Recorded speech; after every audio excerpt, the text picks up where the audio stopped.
Sebastián Soler fue un jurista argentino que ha ejercido gran influencia tanto en el campo del derecho penal como el de la teoría general del derecho y la filosofía jurídica argentina. Su pensamiento está influido sobre todo por la fenomenología.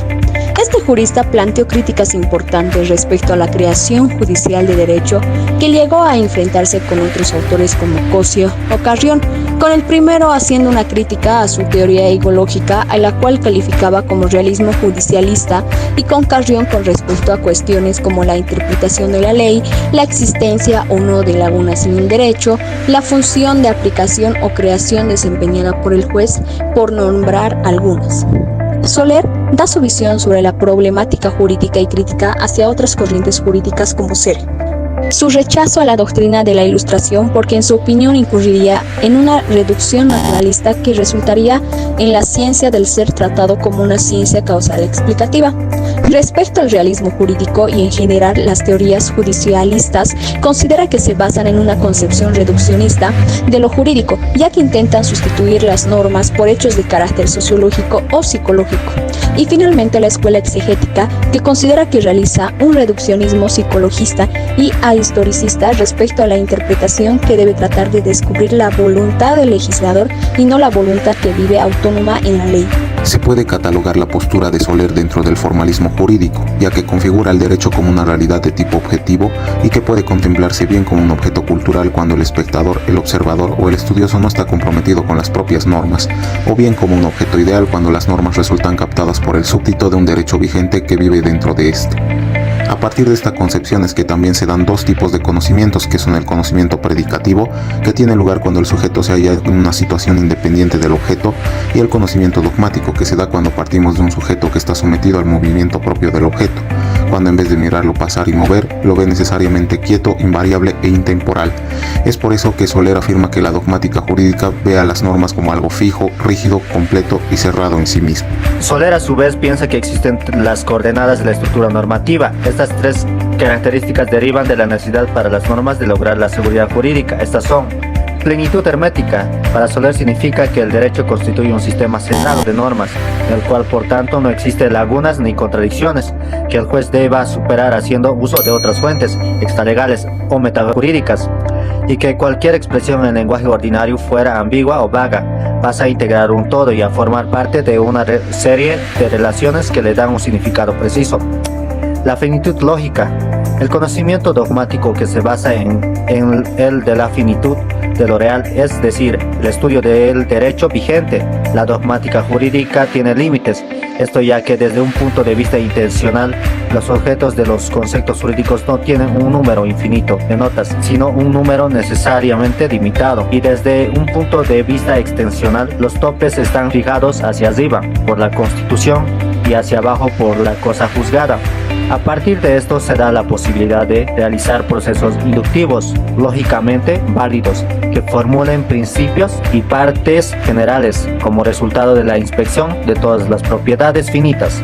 Soler cree que se puede hablar de principios jurídicos generales, no formulados en la ley, pero inducidos a partir del derecho positivo.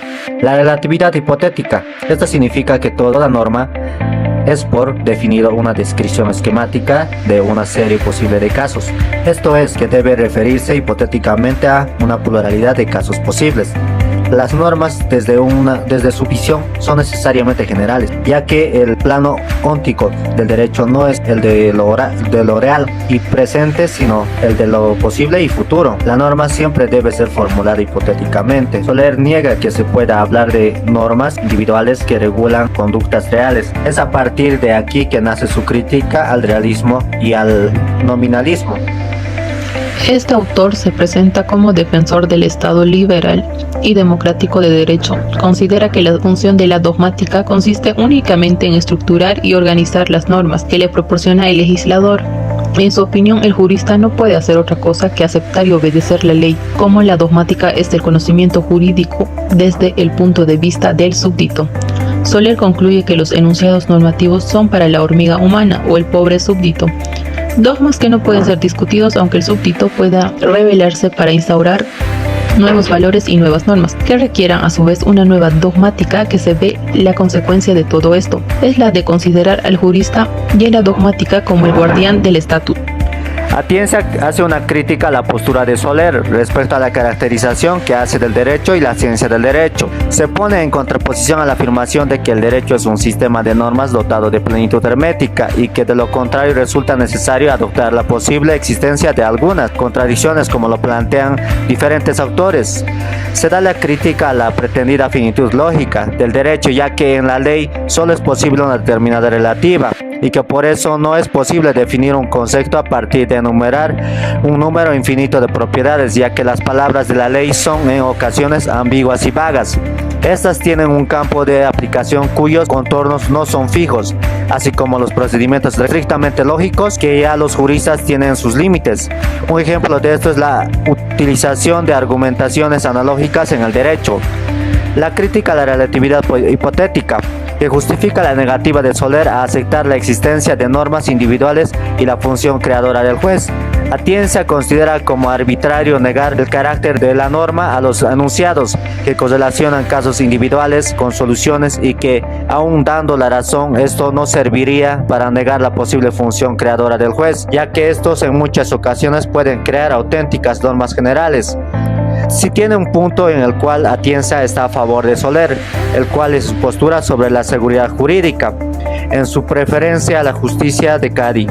Según Soler, la esencia del derecho consiste en ser un medio de cálculo anticipatorio de la acción humana, lo que solo se consigue a través de las normas generales y considerando a la ley, mas no al juez, como la piedra angular del derecho. A raíz de esto, él considera que la seguridad no tiene por qué ser un ideal burgués, sino un concepto valioso para todos. Para su concepción de seguridad jurídica, que según su concepción, esta es la resultante de vectores como ser la objetividad, la claridad de normas, la independencia del poder judicial, la inceptoactividad, la cosa juzgada, se remite de niveles de expresión. El primero referido a la consecuencia necesaria de la existencia de cualquier derecho positivo y la segunda referida a cuánto en determinado derecho positivo funcionan ciertas normas o mecanismos propios de un derecho altamente evolucionado. Sin embargo, Atienza considera que Soler se remite a un tercer nivel y que según él es el más importante, ya que se trataría de que la seguridad no sea de ideal puramente burgués y conservador. Este se refiere a que la idea de seguridad jurídica es cuando el derecho protege y asegura las necesidades y exigencias sentidos por una sociedad determinada y en determinado momento histórico.